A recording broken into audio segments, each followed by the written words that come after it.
El proceso de reorganización nacional se llamaba técnicamente lo que fue la última dictadura. Fue una nueva manera de designar la incursión, digamos, de las fuerzas militares en el poder civil. Yo nunca le llamé proceso, lo llamé lisa y llanamente durante y después dictadura. Denotaba, por un lado, la existencia del golpe militar y por el otro, ciertos propósitos supuestamente innovadores y revolucionarios que se iban a llevar a cabo. Y fue en realidad en un país que tuvo muchos golpes militares desde 1930 hasta el 76, y este fue el más salvaje, el más perverso y el que eligió un sistema de represión más perversa, que fue la desaparición forzada de personas. Y hay que agregarle que a esa metodología también en algunos casos se acoplaba el robo de bebés.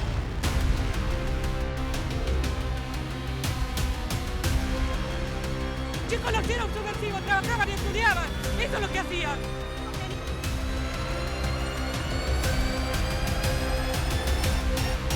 El contexto que dio lugar a las dictaduras en Argentina fue la existencia de un fenómeno marcado de violencia que caracterizó en realidad toda la década del 70, que no había nacido exactamente en el 70, sino que con algunas organizaciones guerrilleras de origen nacionalista, católico, se había comenzado a conformar en la década del 60. El último golpe se dio en un contexto que venía desde los 60, con movimientos juveniles que se inspiraban en dos posiciones que venían de afuera. Uno era el golpe en Cuba, de izquierda, donde se entrenaron bastantes jóvenes que después tomaron las armas porque pensaban que la sociedad estaba lista para una revolución.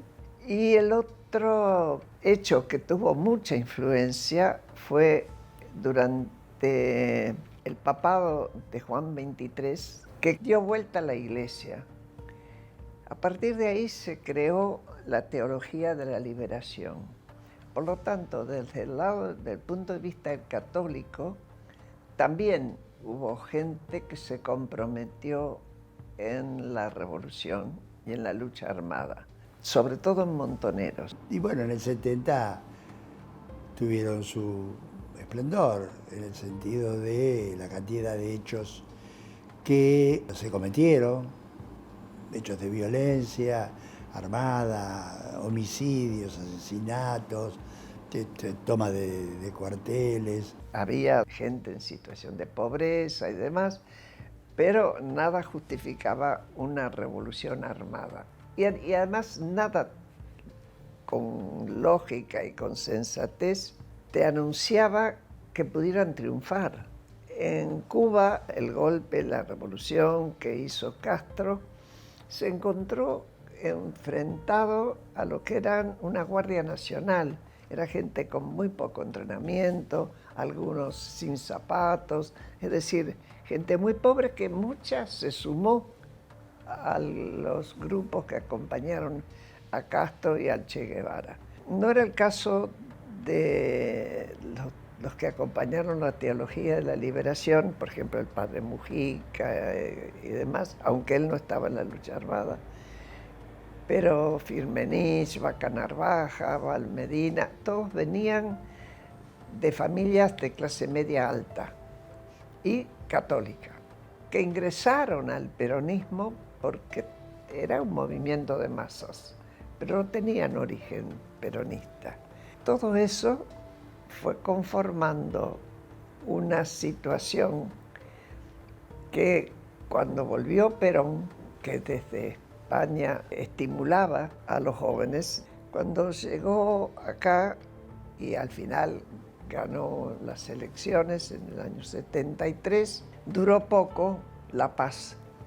Hubo muchos votos para Perón, no porque todo el voto fuera peronista, sino que la gente estaba muy asustada y harta de la violencia que se desataba entre las organizaciones armadas y el ejército, y sobre todo después que se firmó el Operativo Independencia, que se hizo por orden de Isabel después de la muerte de Perón. Bueno, ahí aparecieron la AAA, que tiraba cadáveres en la calle, que anunciaba a quién iba a matar, el caso Silvio Frondizi, etc. Y también la represión, que empezó muy duramente en Tucumán, y de hecho el primer centro clandestino que hubo fue todavía en democracia, la escuelita de Famaillá. Ese era el escenario en el cual las tres Fuerzas Armadas, por primera vez las tres fuerzas juntas, decidieron dar un golpe. Fue el golpe más anunciado que yo vi en mi vida de percepción de los golpes, ¿no? Fue un golpe brutal que tenía ya un plan construido anteriormente junto con el Servicio de Inteligencia de Estados Unidos, de Chile y de Uruguay.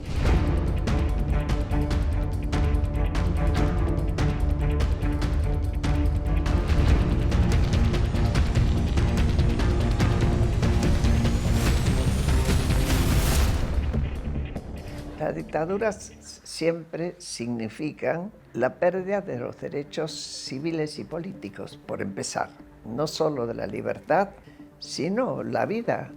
Y en el caso de esta dictadura, la tortura, que tomó como ejemplo la lucha de lo que era Argelia y también lo que fue Vietnam. Ahí hubo maestros de la tortura que desgraciadamente se importaron a la Argentina. Fue prácticamente el recurso que desde el comienzo y en forma permanente aplicaron quienes estaban a cargo de la represión con distintos propósitos. Uno de ellos, el principal, era que confesasen en qué tipo de delito habían intervenido, quiénes eran sus cómplices, qué amigos tenían militantes en organizaciones guerrilleras, en fin, toda información de que se valían luego para seguir adelante con mayores aprehensiones y mayores hechos. ¿Por qué no nos dicen a nosotros si están vivos, si están muertos? ¿Por qué no nos dicen? Si le buscamos eso nada más. Que nos respondan nada más, después nos retiramos. Mi hija estaba embarazada de 5 meses cuando se la llevaron. Mi nieto tiene que haber nacido en agosto del año pasado. Hasta ahora no he podido saber nada de él. Lo único que sabemos es que los chicos nacen, pero se los dejan en los establecimientos así, casas cunas con NN. Y no podemos encontrarnos nunca con nuestros nietos. ¿No ve que dice que tenemos un mundial en paz? El gobierno dice que ustedes son mentirosas. ¿Nosotros somos mentirosas? ¿Qué? ¿Estamos mintiendo de que los hijos desaparecieron? Está todo comprobado. En el Palacio de Justicia están todos los testimonios. En el Ministerio de Hacienda tiene todos los testimonios y todas las denuncias. Allanaron 4 veces mi casa. Me llevaron y me torturaron para que dijera dónde estaba mi hijo. Esa es la Argentina que tenemos. Queremos a todos, no los queremos a uno, a mi hijo. Yo quiero a todos los hijos de todas las mujeres. ¿Cuántos son ustedes? Miles en todo el país, miles. Nosotros solamente queremos saber dónde están nuestros hijos, vivos o muertos. Les podemos asegurar que hay miles y miles de hogares sufriendo mucho dolor, mucha angustia, mucha desesperación, dolor y tristeza porque no nos dicen dónde están nuestros hijos. No sabemos nada de ellos. Nos han quitado lo más preciado que puede tener una madre, su hijo. Angustia porque no sabemos si están enfermos, si tienen frío, si tienen hambre. No sabemos nada. Y desesperación, Señor, porque ya no sabemos a quién recurrir. Que nuestros hijos, que nos entreguen nuestros hijos y los nietos en la cara y digan dónde están. Son cobardes. ¿Por qué no muestran la clara? Si no mostraban. Que no se atreven a decir los pocos que quedaron, porque saben que todos los demás están muertos. Esto fue al multiplicarse los hechos en forma cotidiana y al comenzar a conformarse las organizaciones defensoras de derechos humanos que comenzaron a hacer sus intervenciones públicas, las madres de la Plaza de Mayo, abuelas, distintos organismos que en forma pública empezaron a hacer reclamaciones que tenían por destinatarios directamente a los militares y de seguridad que estaban cometiendo estos hechos. Todo esto realmente empezó a tener una trascendencia internacional. Esta trascendencia internacional y las consecuentes denuncias hicieron que en el año 79 la Comisión Interamericana de Derechos Humanos viniese a la República Argentina a hacer un informe in loco, se llama. Es decir, se constituyeron públicamente, convocaron a las personas que tenían información o denuncias hechas o por hacer para que transmitieran su información. Largas colas se generaron a partir de la presencia de la Comisión Interamericana y los testimonios demostraron un cuadro de situación de gran veracidad que puso absolutamente en crisis al gobierno de las Fuerzas Armadas.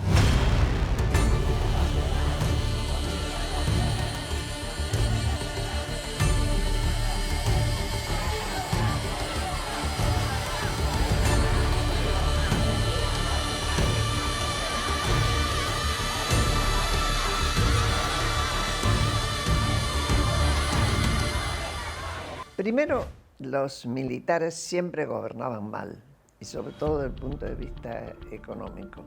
Se endeudaban, pero después vos no veías para qué servía esa deuda.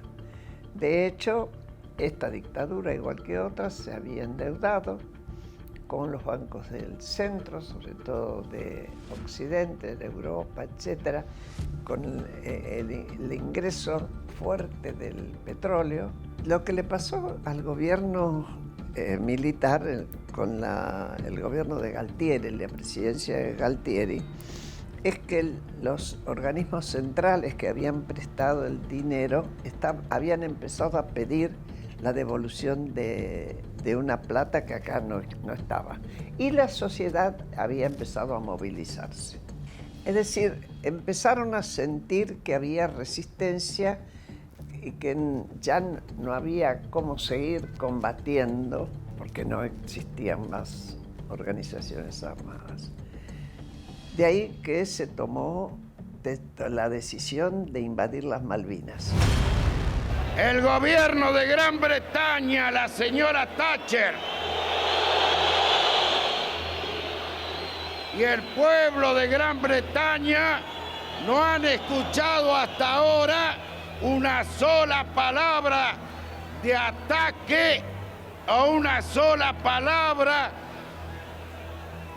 ultrajando su honor y su reputación. Hasta ahora. Si quieren venir, que vengan, les presentaremos batalla.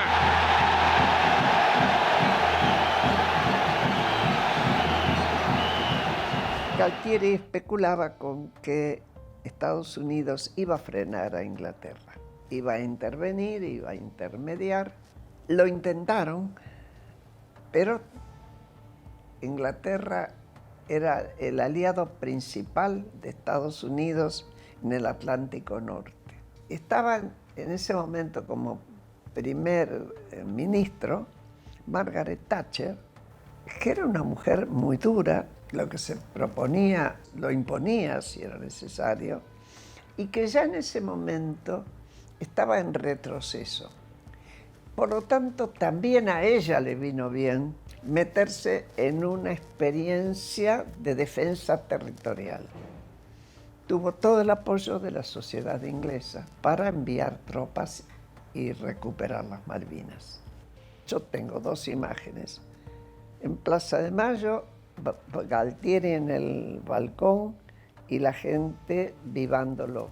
170 y pico de días después, las tropas dejan Malvinas, se rinden, vuelven los soldaditos casi escondidos y la gente va al balcón a donde ya no estaba Galtieri, a gritarle: Galtieri, compadre, la de tu madre.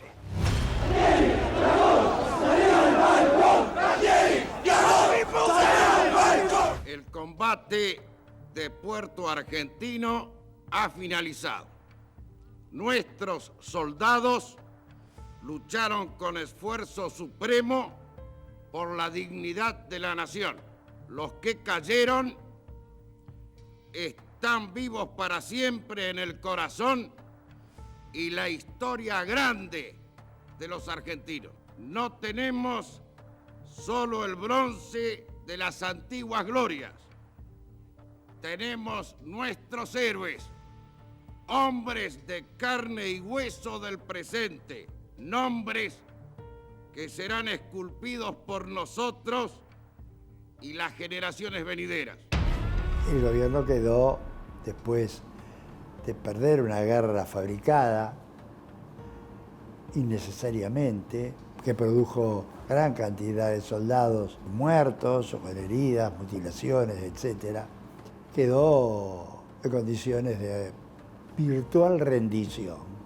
Se nos abría el camino de la democracia. Y el domingo 30 de octubre del corriente año 1983, el país decidirá con su voto quiénes serán las autoridades que rijan en el futuro su destino. Los militares ya tenían que dejar, de hecho abandonaron, pusieron una condición de autoamnistía. Esto es echar un manto de olvido sobre la cantidad de crímenes de lesa humanidad que se habían perpetrado y la imposibilidad consecuente de que esos crímenes fueran materia, por un lado, de investigación y por el otro, de persecución penal o afectación a alguno de los cientos o miles de militares y de fuerzas de seguridad que habían actuado en la represión.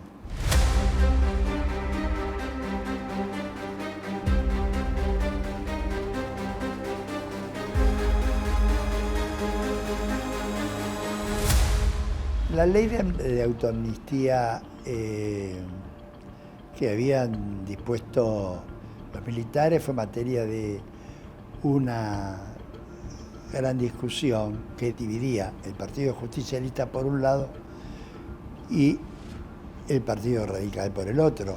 El líder del partido peronista, Ítalo Luder, sostiene que esa autoamnistía es legal y que la va a aceptar. En su opinión, a los fines de una reconstrucción de la paz social y de la recomposición política, etcétera, dejaba todo del modo en que lo habían generado los militares.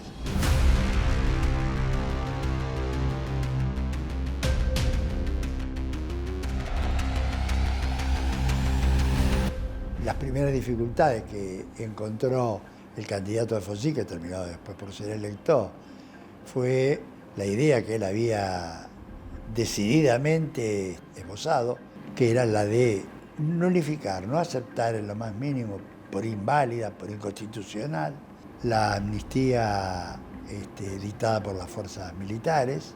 Lo que percibió Alfonsín es que la sociedad estaba harta de muertes. Alfonsín tuvo una campaña en ese sentido extraordinariamente potente. Fue eje de su campaña, de sus discursos, de ser el mejor intérprete de las organizaciones no gubernamentales que pedían justicia, que pedían aparición de los desaparecidos. Él fue un recipiendario fiel de estas demandas. Y Alfonsín hace toda su campaña y hace el discurso cuando gana al final, sobre el preámbulo de la Constitución, pensando en una democracia republicana con los tres poderes bien divididos y controlándose unos a otros. Si alguien distraído al costado de camino cuando nos ve marchar nos pregunta cómo juntos, hacia dónde marchan, por qué luchan, tenemos que contestarles con las palabras del preámbulo, que marchamos, que luchamos para constituir la Unión Nacional. Cuando Alfonsín asumió, y él lo sabía, no sabía la dimensión, pero sabía que recibía dos deudas que le iban a exigir todo el esfuerzo. Una era la deuda en sangre, la otra era la deuda económica. En el tema de la deuda en sangre, él articuló con el asesoramiento de Carlos Nino y Jaime Malamud Gotti, que habían pensado una forma de encarar los resultados de la dictadura. Tenía que ser la investigación y la justicia. Y hay 3 decretos que Alfonsín firma. 2 tienen que ver con el proceso a los militares, a las 3 primeras juntas, y el proceso a los jefes de las organizaciones guerrilleras. Por otro lado, estaba el tema económico y una deuda grande que dejaban con el exterior, y además con organismos internacionales que fueron poco comprensivos para aceptar los programas que les presentaban. Hubo un momento en que Alfonsín, su equipo económico, produjo un plan que permitió salir un tiempo adelante, y eso le permitió ganar la elección de segundo tiempo, pero después los problemas económicos siguieron.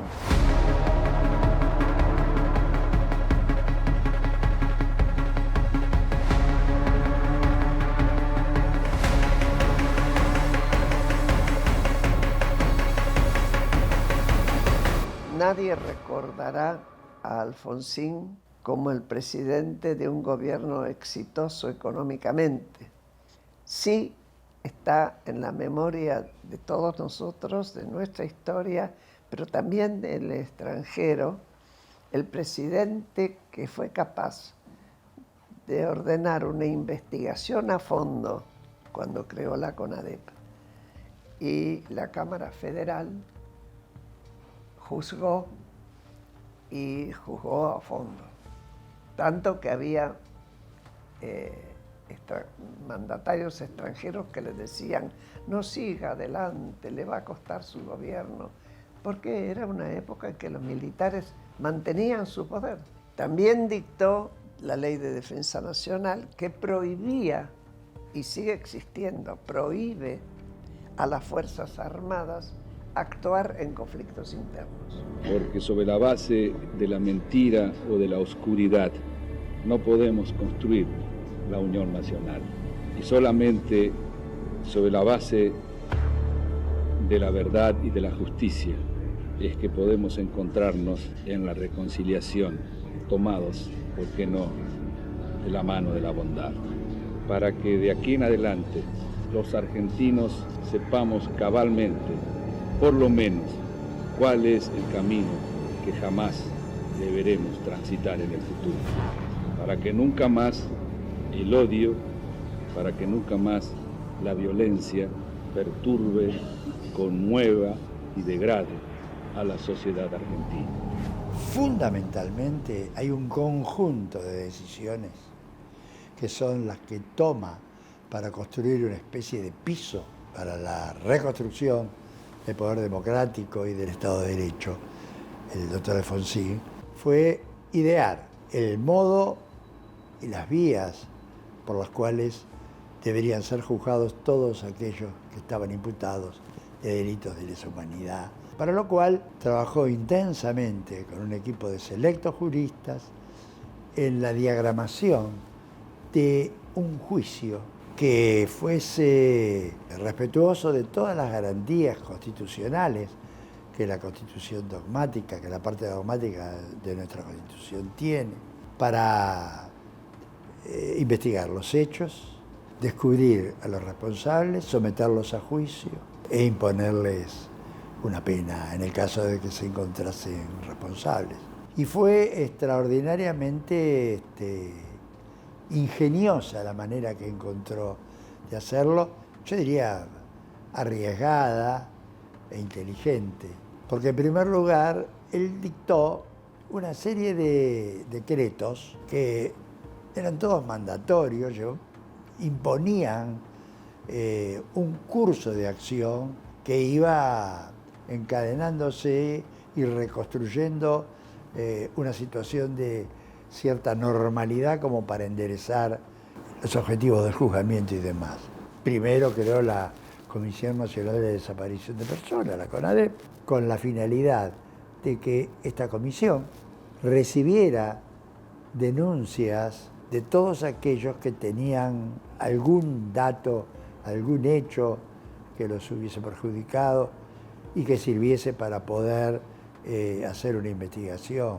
Y fue notable el trabajo de la comisión, porque en primer lugar nadie pensaba que una comisión de personas que no eran técnicas pudieran llevar adelante un trabajo de investigación de la naturaleza que hicieron, porque la CONADEP tuvo la virtud no solamente de escuchar a las personas que venían con sus quejas, con su dolor, con sus demandas, con sus requerimientos, sino llevar adelante procesos de indagación y de averiguación acerca de la veracidad de lo que estas personas decían e incluso la identificación de los lugares en que habían estado cautivos todas las víctimas durante el periodo de la dictadura.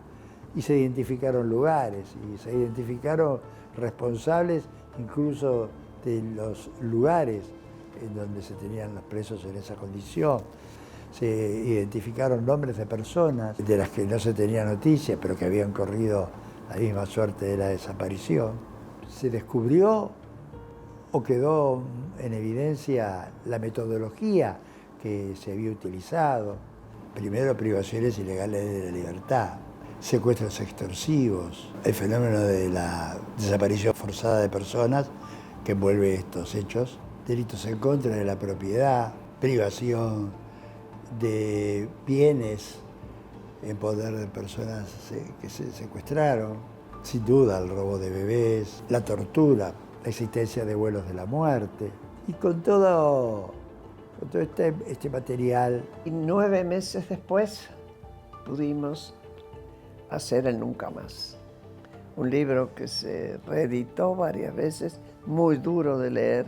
Yo no sé si muchos de los que lo compraron lo leyeron.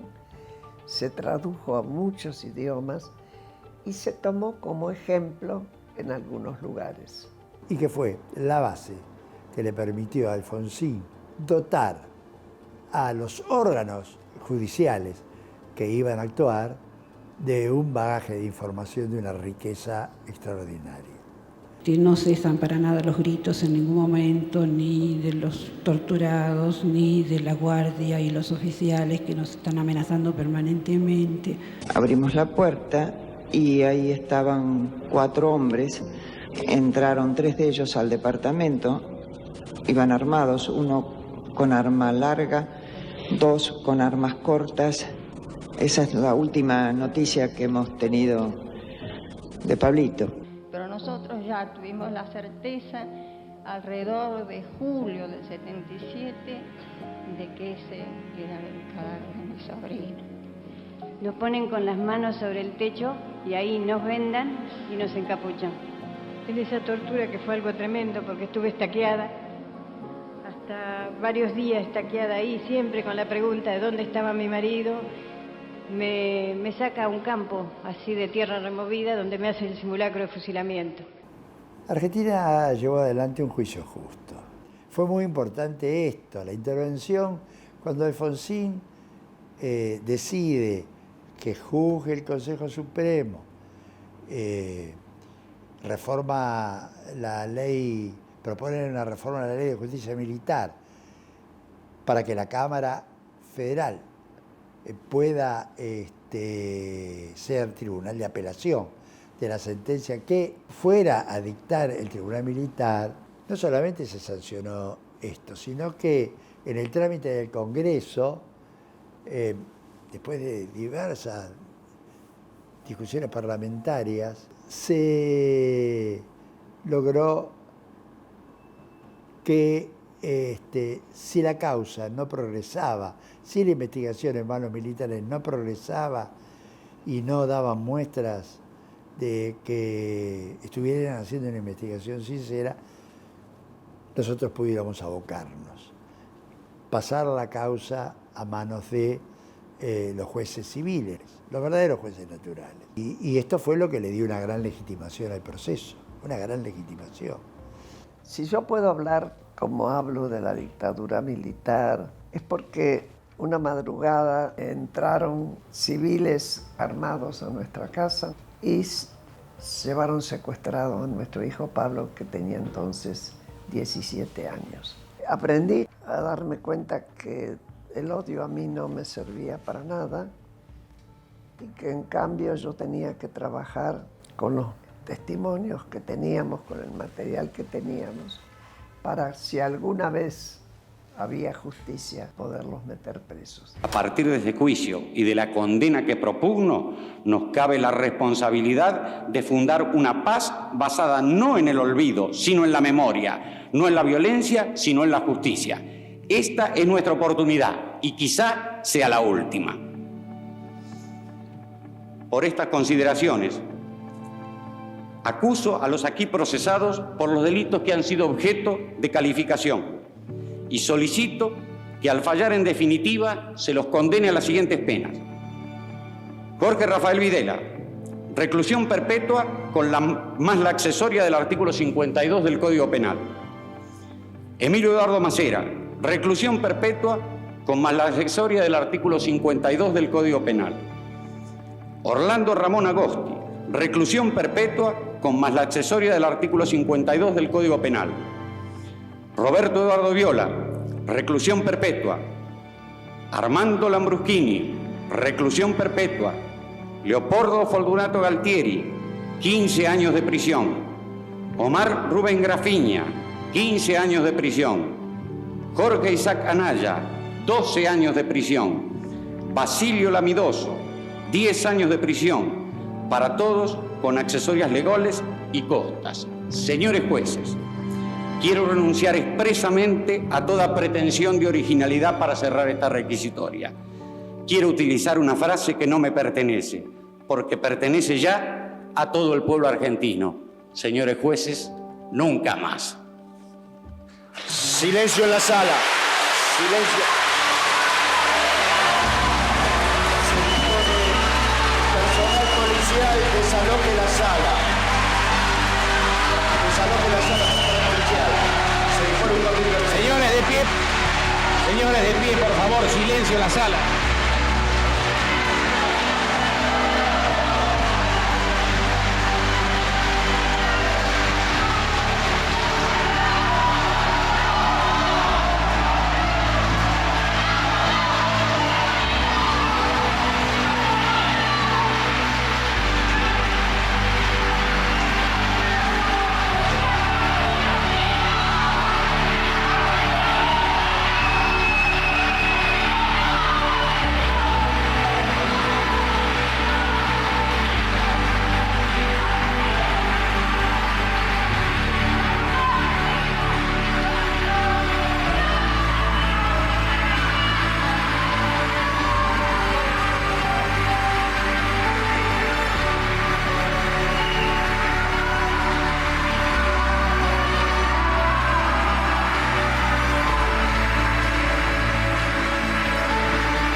Democracia es soberanía popular. Democracia es el gobierno del pueblo a través del principio de representación. Es una democracia representativa, que es quien define a través de sus representantes las leyes fundamentales para la acción de gobierno. La democracia permite que el pueblo invista de soberanía a las autoridades que designan para el ejercicio del poder. Hay algo que hay que reconocer, que aún con las dificultades que tenemos, aún con instituciones débiles, aún con una pobreza fenomenal como tenemos ahora y con la gente enojada, aún así el tema de la democracia no se puso en juego y esperemos que no se ponga. La gran labor que se dio en el primer gobierno constitucional, el gobierno del doctor Alfonsín, fue crear una democracia, constituir un gobierno republicano y construir las bases de un Estado de Derecho. Este fue un verdadero logro y realmente lo que obtuvo y pudo hacer el doctor Alfonsín después de tantos años de dictadura militar y de tantas dictaduras militares. Y desde entonces, gracias a su acción y a la de los gobiernos que lo sucedieron, nosotros hoy podemos estar celebrando 40 años.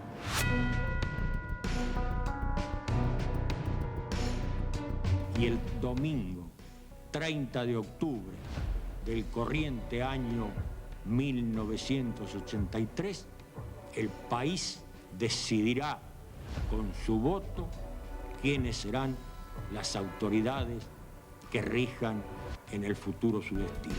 No hay tiempo para esperar. Si alguien distraído al costado de camino cuando nos ve marchar nos pregunta cómo juntos, hacia dónde marchan, por qué luchan, tenemos que contestarles con las palabras del preámbulo. Que marchamos, que luchamos para constituir la Unión Nacional, afianzar la justicia, consolidar la paz interior, proveer a la defensa común, promover el bienestar general y asegurar los beneficios de la libertad para nosotros, para nuestra posteridad, para todos los hombres del mundo que deseen habitar el suelo argentino. Coloca en este momento el general Viñone, la banda presidencial, y ya es recibida por el doctor Raúl Ricardo Alfonsín.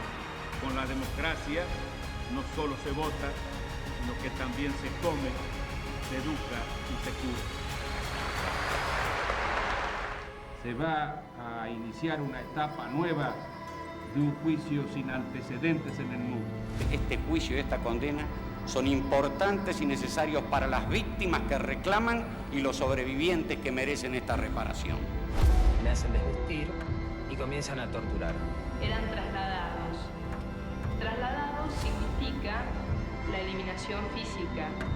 Señores jueces, nunca más. Silencio en la sala. Silencio.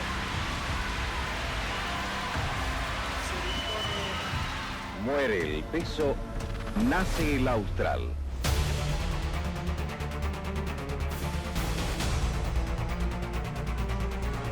El problema económico no es resuelto. La vida política de la nación correrá sin duda serios riesgos.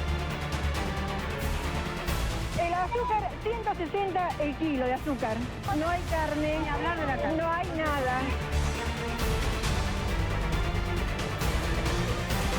Estamos en Campo de Mayo. La cara. Aquí lleva la cara pintada. Dentro de unos minutos saldré personalmente a Campo de Mayo a intimar la rendición de los oficiales. ¡Felices Pascuas! La casa está en orden y no hay sangre en la Argentina. He resuelto resignar a partir del 30 de junio de 1989 el cargo de presidente de la Nación Argentina con el que el pueblo me honrara desde el 10 de diciembre de 1983. Celebremos la democracia que hoy tenemos. Es el logro más maravilloso de todos y de cada uno. Yo, Carlos Saúl Menem, juro por Dios nuestro Señor, desempeñar con lealtad y patriotismo el cargo de presidente de la Nación. A Dios nuestro Señor y a la patria, desempeñar con lealtad y patriotismo el cargo de ministro. ¡Díganme! ¡No lo voy a defraudar! Encaramos las privatizaciones de la televisión, de los teléfonos, de instalar el sistema del peaje, de instalar la concesión vial o la concesión ferroviaria, también de privatizar las radios. Son palabras de Menem. Nada de lo que deba ser estatal permanecerá en manos del Estado.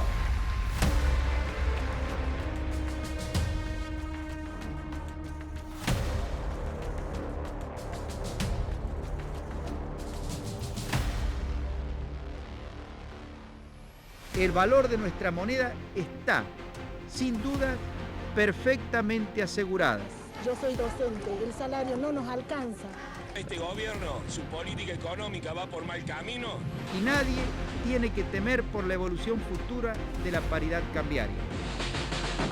El peso, que a partir del 1 de enero valdrá igual que el dólar, es una moneda destinada a perdurar con ese valor por muchos años. Me atrevo a decir, por décadas.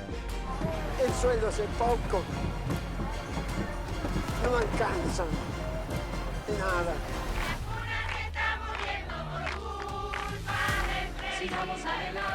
Estamos transformando a la Argentina. Y la nueva sociedad que ya vislumbramos necesita contar con estructuras, con leyes modernas que la acompañen. Un sistema de vuelos espaciales, mediante el cual desde una plataforma que quizás se instale en la provincia de Córdoba, esas naves espaciales van a salir de la atmósfera, se van a remontar a la estratosfera.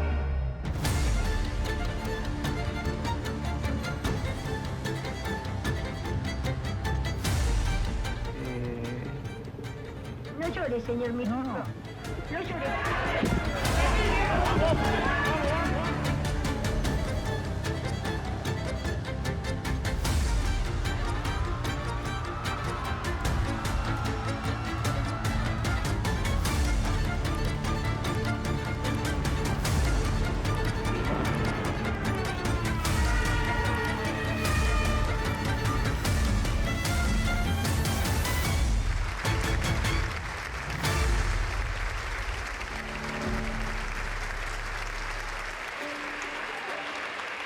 Doctor Carlos Saúl Menem le coloca la banda al señor presidente de la Nación, doctor Don Fernando de la Rúa.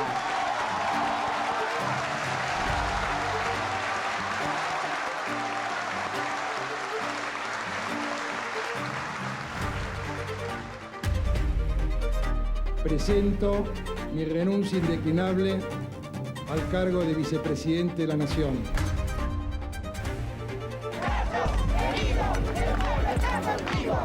Queridos argentinos, los esfuerzos de este año dieron sus frutos.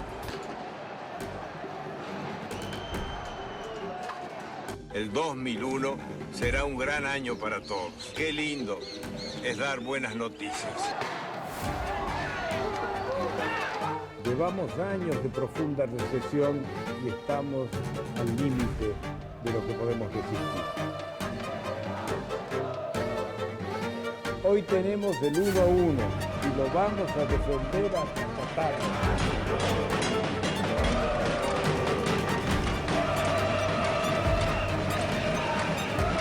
He decretado el estado de sitio en todo el territorio nacional. Desde hoy, rige el límite de 250 pesos por semana para el retiro de efectivo.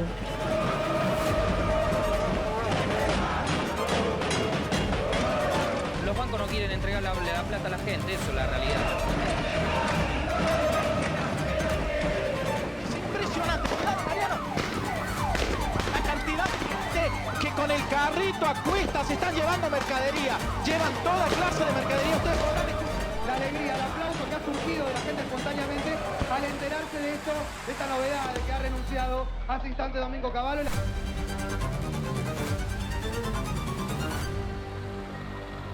Varios muertos y heridos.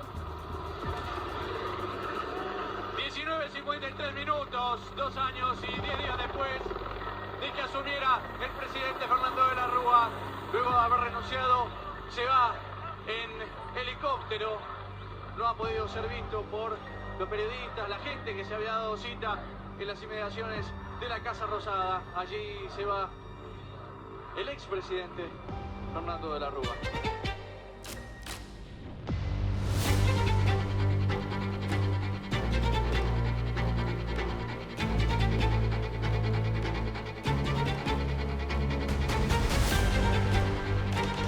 El Estado argentino suspenderá el pago de la deuda externa.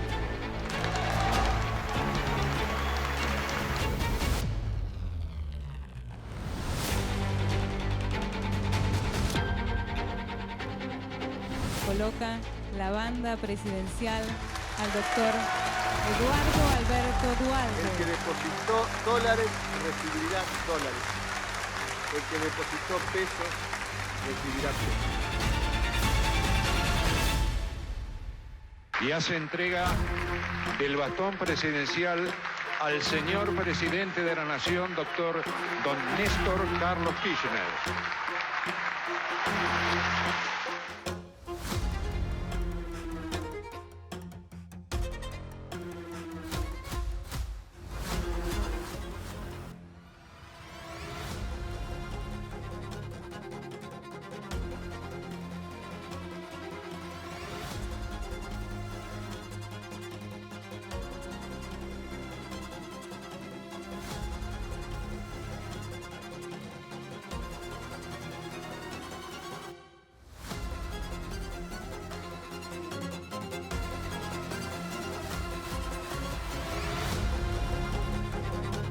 Hemos tomado las decisiones institucionales que nos permitirán destinar nuestras reservas de libre disponibilidad al pago de la deuda total con el Fondo Monetario Internacional.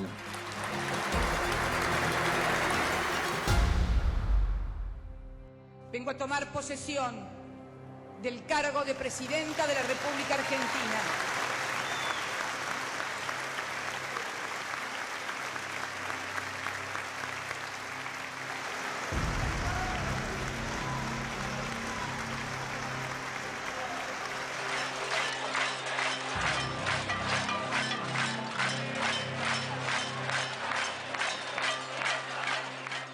Hoy somos una sociedad un poco más igualitaria que la semana pasada.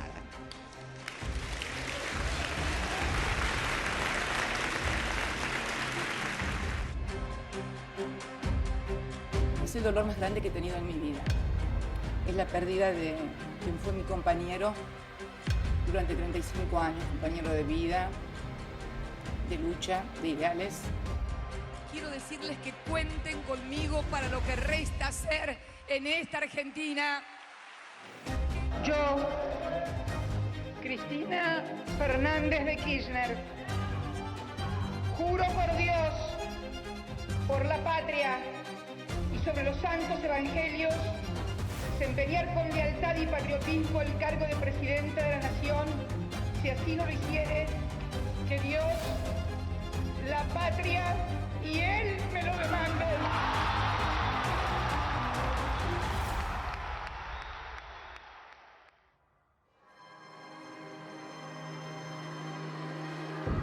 Dejó un saldo fatal de 51 personas fallecidas y más de 700 heridos.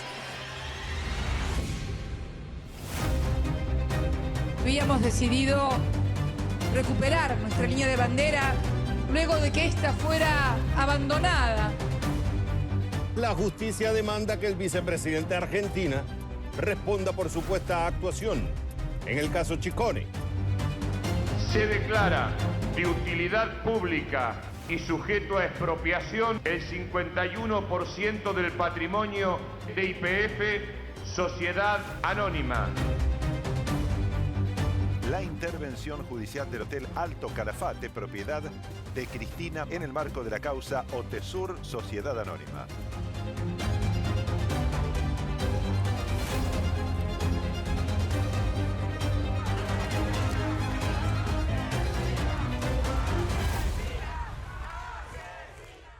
En este momento, el señor presidente provisional del Honorable Senado de la Nación, doctor Federico Pinedo, colocará la banda presidencial al señor presidente de la Nación Argentina, ingeniero Mauricio Macri.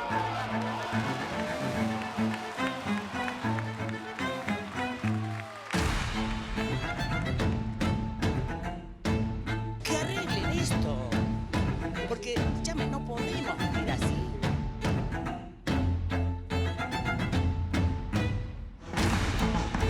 Las últimas semanas hemos enfrentado jornadas de mucha volatilidad que se han traducido en una importante depreciación del peso y en un recrudecimiento de la inflación. El ex secretario de Obras Públicas intentó esconder en el convento de General Rodríguez $9 millones.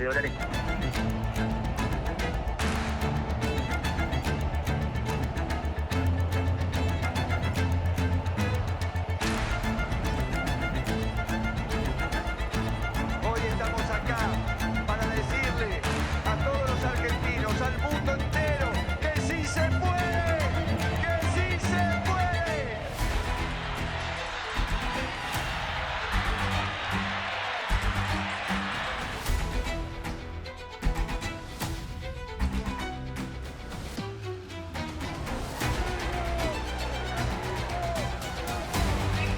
Citar 20 veces más.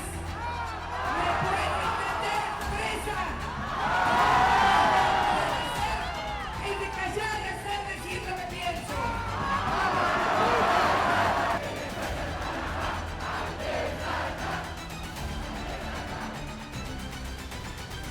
Condenando a Julio Miguel Devido a la pena de 5 años y 8 meses de prisión.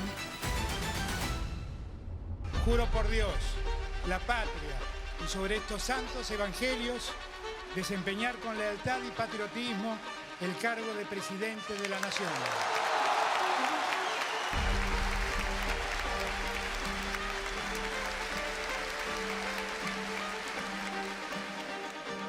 Presentaré un proyecto de ley de interrupción voluntaria del embarazo que legalice el aborto en el tiempo inicial del embarazo. A partir de las 0 horas de mañana deberán someterse al aislamiento social preventivo y obligatorio.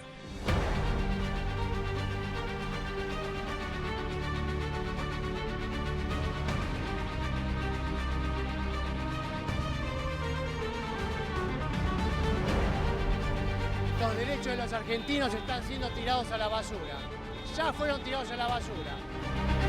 La pandemia no me da miedo.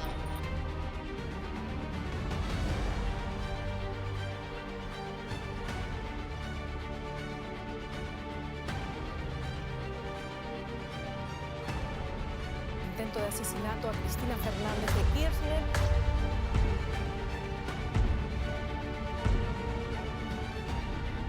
Renunció Martín Guzmán. Doctor Sergio Tomás Massa, juráis por Dios y por la patria, sobre estos santos evangelios, desempeñar con lealtad y patriotismo el cargo de ministro de Economía para el que habéis sido nombrado. Sí, juro. Si así no lo hiciereis, Dios y la nación os lo dirán. A los argentinos quiero decirles que a pesar de los problemas enormes que tiene el país, a pesar de lo sombrío que luce la situación, quiero decirles que Argentina tiene futuro. Pero ese futuro existe si ese futuro es liberal. No venimos a inventar nada. Venimos a hacer las cosas que la historia ha demostrado que funcionan. Venimos a hacer lo mismo que hicimos durante el siglo XIX en nuestro país. Venimos a abrazar las ideas de la libertad, que son aquellas que garantizan la prosperidad de los argentinos. Si abrazamos esas ideas, no solo vamos a poder solucionar los problemas de hoy, sino que dentro de 35 años volveremos a ser una potencia mundial.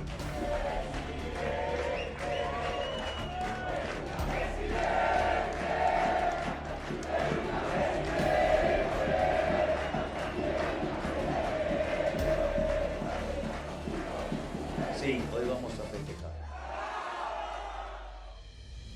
Miles, millones de argentinos de las últimas 6 décadas hubieran dado lo que no tenían por alcanzar una instancia como la que estamos hoy protagonizando. Por ella lucharon sin lograrla. Yo les pido, argentinos, que sigan, que marchen. Nada encontrarán fuera de la democracia sino el horror. El voto de cada uno. El voto de cada uno es un compromiso con el futuro, con la vida, con sus hijos, con la patria. Les deseo lo mejor. Que Dios nos acompañe.